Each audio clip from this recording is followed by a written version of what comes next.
O livro que eu escolhi para dar uma capa nova é um clássico da literatura, Don Quixote de la Mancha, a versão original em espanhol. Gente, esse livro é da época que minha mãe estava na faculdade. O ano era 2007, então assim, o livro está em condições deploráveis, sabe? Ele está mesmo precisando de uma reforma.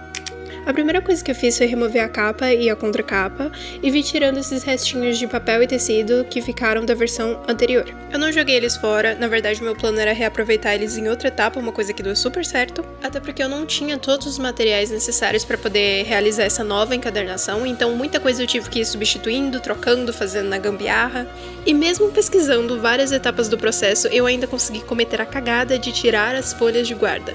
Por quê? Que arrependimento mortal, eu juro que eu não sabia que os livros de capa dura não têm a lombada colada. Eles têm o miolo preso, a capa dura, pelas folhas de guarda, que foram as que eu tirei!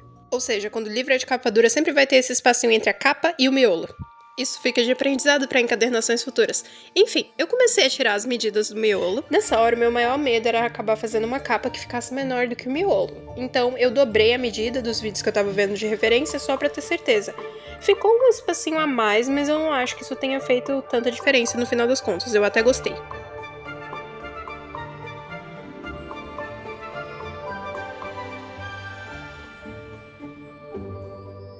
Eu decidi fazer a parte interna da capa e da contracapa de preto, porque eu queria que desse um contraste. E aproveitei também para pintar o corte do livro, que estava bem feio, e eu não tinha conseguido tirar aquela aparência acabada só com a lixa. Então eu decidi pintar o corte de preto para conversar com a parte interna do livro.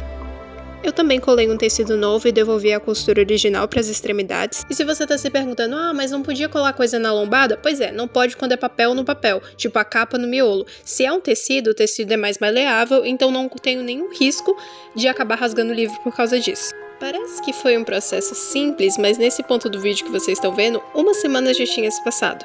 E as minhas costas estavam como as de um camarão, porque não é qualquer posição que dá pra mostrar o que eu tô fazendo enquanto eu gravo.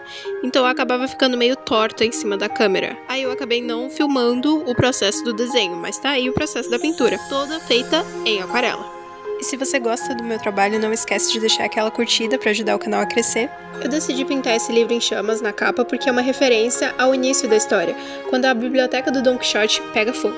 E ele finalmente decide que ele vai parar de ler sobre cavaleiros para enfim se tornar um e viver como um. Só que o Don Quixote tem essa característica, por ter lido muitos livros de ficção, de misturar muito a fantasia com a realidade, então é como se ele não conseguisse diferenciar essas duas coisas.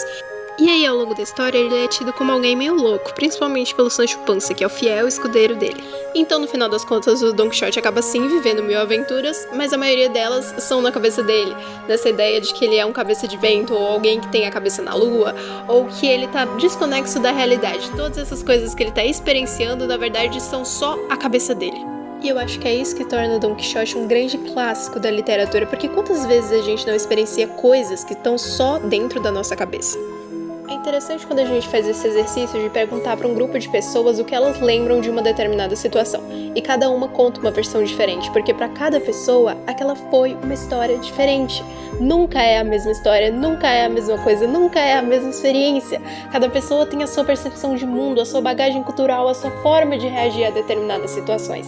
E eu acho que esse livro é a demonstração disso, de que a verdade é um mito, que a realidade é diferente para cada um, mesmo existindo causas universais.